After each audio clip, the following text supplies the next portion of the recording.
নাৱৰীয়া ৰূপত মাঝিৰ ৰূপত যমুনা নদী পাৰ কৰা কৃষ্ণ প্ৰাপ্তি মানে চতুৰ্ভুজ ৰূপী কৃষ্ণ আপোনাৰ সন্মুখত দেখা দিব, ইয়াতে কৃষ্ণ প্ৰাপ্তি নবুলি। মইতো শৰণ লৈছো, মইতো ভজন লৈছো, মইতো নাম গাওঁ, মইতো চব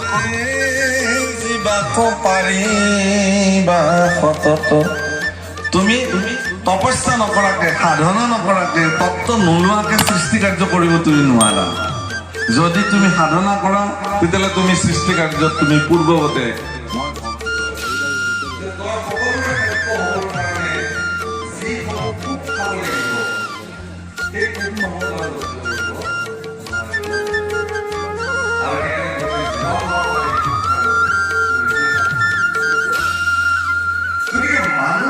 মানুহ হিচাপে জগতত নিৰ্মাণ হ'বৰ কাৰণে যিখিনি প্ৰত্যাহ্বানৰ সন্মুখীন হ'ব লাগিব, যিখিনি কষ্ট সাধন কৰিব লাগিব, সেইখিনি যদি তেওঁ অস্বীকাৰ কৰে তেতিয়াহ'লে তেওঁৰ ভিতৰত থকা মানুহটো এই অপদাৰ্থ শিল্পময় থাকি ৰখাৰ দৰে তেওঁৰ অপদাৰ্থ কৰ্ম, অপচিন্তা, অপকৰ্মই তেওঁৰ ভিতৰত থকা সুন্দৰ মানুহটো সৰলা ঢাকি ৰাখিব।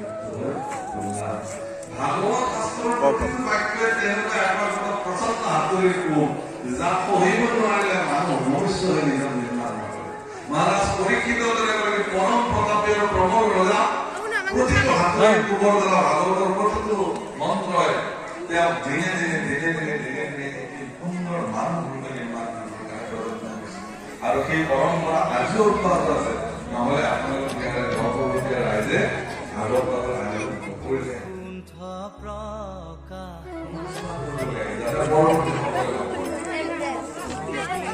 মই মোৰ ভিডিঅ' ইউটিউব চেনেলৰ জৰিয়তে মই এটা ভিডিঅ' যিসকলে মোৰ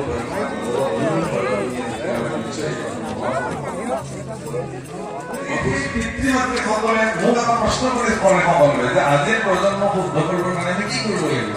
আধ্যাত্মিক জ্ঞানৰ পূৰ্ণ ব্যৱস্থা কৰিব লাগিব। শিক্ষা ব্যৱস্থা, ভাৰতীয় শিক্ষা ব্যৱস্থা পূৰ্ণদমে আধ্যাত্মিক শিক্ষাৰ প্ৰচলন কৰিব লাগিব। তেতিয়াহে যদি আজিৰ প্ৰজন্ম মানুহ শুদ্ধ। গতিকে ভাগৱতৰ এই তত্ত্বৰ দ্বাৰা স্পষ্ট কথা দুটা নিৰ্ণিত কৰিছে।